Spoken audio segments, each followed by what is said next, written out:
Well everyone, we have completed the best team for Colosseum Let's Play. And now it is time to give the breakdown on the Pokemon who made up this best team. With all that said, sit back and relax as we look at the best team for Pokemon Colosseum. This best team will be in a little bit of a different format than the past best teams we've done on the channel, just because it will suit this game a little bit better. This game gives you two starters in Umbreon and Espeon. Umbreon is level 26, and Espeon is level 25 when you start out. Your starters are actually very complementary. They cover each other's weaknesses well, and also should be run in different roles.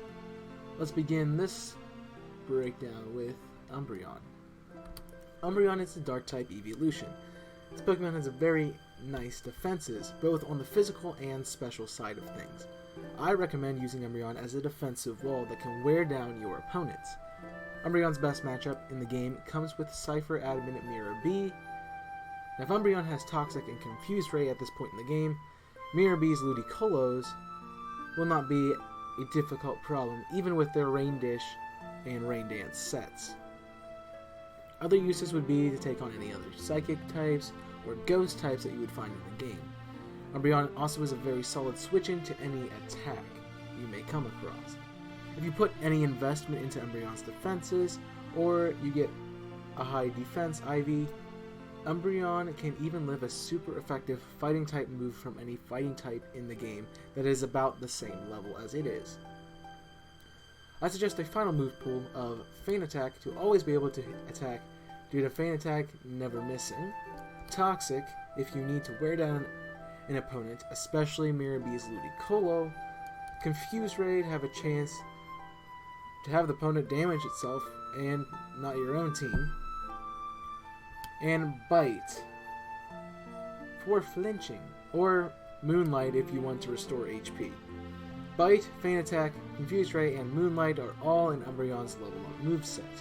You'll get Toxic from completing Pyrite Colosseum when Dunking asks you to check it out during the game's storyline. Now, Espeon is the opposite of Umbreon. Espeon will primarily be assaulting your opponents with powerful psychic attacks. Espeon shines in the early game, OHKOing most of the first few trainers' Pokemon. Espeon is good to keep around for the poison and fighting types, which are abundant in this game. Espeon also can pack a punch with anything that has a low special defense, since it has a 130 base special attack stat. Espeon makes great use in the final battles because it is able to take on the Blaziken and Machamp that appear in those matches very, very easily. Espeon's moveset should be Psychic for stab damage, Hyper Beam for non-stab, and to hit special walls just in case you might have a dark type you're going up against that you need to use Espeon for, Double Team to raise evasiveness, and Protect to help destroy, to protect Espeon from being destroyed, so your other Pokemon on your team can take out the threat to Espeon, and you can still use Espeon in the battle without having to switch out. You also could run Morning Sun for healing, but Espeon is very frail. Psychic and Morning Sun are level up moves, the rest are TMs. Hyper Beam and Protect can be bought at the Under Pokemart. Double Team can be received in exchange for 1,500 Poke Coupons at Mount Battle. And now, you must craft a team from the Shadow Pokemon you snag throughout your journey. New team members come fast, and your first Shadow Pokemon is a great addition to your team. You'll encounter Makuhita as a Shadow Pokemon in the Mayor's House in Phoenix City. Mirror B's Peon Folly or Trudy owns it, and you'll snag it at level 30. If you train Makuhita enough while it's in its shadow closed heart state, it will evolve into Hariyama. Hariyama is a strong physical attacker with the most diverse move pool of the team. Its best use is as a lead during the final series of battles in Realgam Colosseum Tower, since many of the normal and dark type Pokemon are used throughout this series of battles. Having Guts on Hariyama is great because it will do wonders to combat burns and other status conditions. A good final moveset would be Brick Break for good stab and to break screens. Cross Chop as a super powerful stab option, but it can miss, so that's why I suggest also running Brick Break. Earthquake for coverage, and Return as a last-ditch effort in case the other moves are resisted. You could also run Belly Drum if you want to maximize your attack. Cross Chop and Belly Drum are level up moves. You can get Brick Break from Pyrite Colosseum after you've beaten it for the 5th time. Yes, I do know this is a lot of times, but it is a great way to train up your Pokemon, which you're gonna have to do throughout this game. Earthquake is found after defeating Ian in the Shadow Pokemon Lab, and Return is given to you after you defeat the pre-gyms leader, Justy, in Fennec City. You will also pick up your 4th team member in Fennec City. After defeating Truly, Mirabee will post other peons at the exits of Fennec City, so you must battle at least one to exit. To get your next team member for this, you want to battle the green peon at the west exit. His name is Verde, and his shadow Pokemon is a Bayleaf, which will evolve into Meganium. Meganium is actually pretty good as a defensive wall, but Grass does have a lot of weaknesses. Meganium pairs well with most of the team, either as a supportive role or as an attacker. Meganium does well against the 4 Cypher admins since they carry water, ground, or rock types usually, and also can be good at taking on those types elsewhere in your playthrough. My recommended moveset is Giga Drain for HP recovery, Razor Leaf for spread attacking, Solar Beam for a super strong stab attack, and Sunny Day to power up team members, and for 1 turn Solar Beams. Solar Beam, Sunny Day, and Razor Leaf are level up moves, but I recommend taking on the Fennec Stadium to get Solar Beam after completing the Colosseum 4 times. Otherwise, you'll have to wait until level 61, which will probably be after you complete the main storyline. You'll also need to challenge Fennec Stadium 3 times to get the TM for Giga Drain. Yes, this is a lot of work, but you'll need to grind up at this point in the game.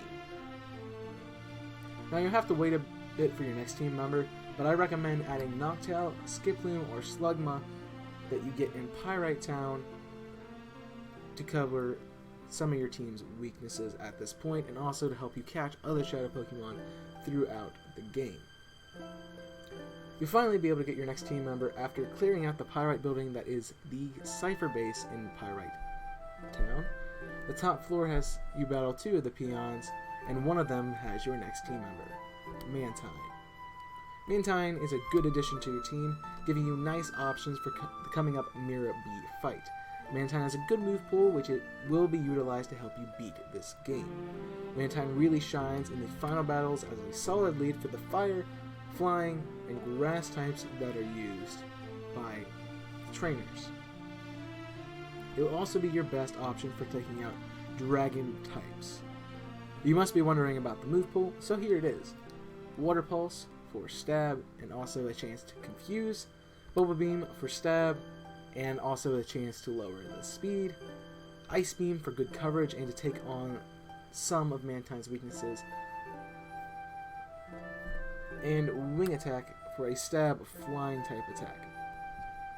Wing Attack, Water Pulse, and Bubble Beam are all level up moves for Mantine, but you'll have to get Ice Beam TM from Mount Battle's Poke Coupon Exchange for 4,000 Poke Coupons. You'll easily acquire all the necessary Poke Coupons from taking on the 100 Battle Challenge, which is very useful in training your team.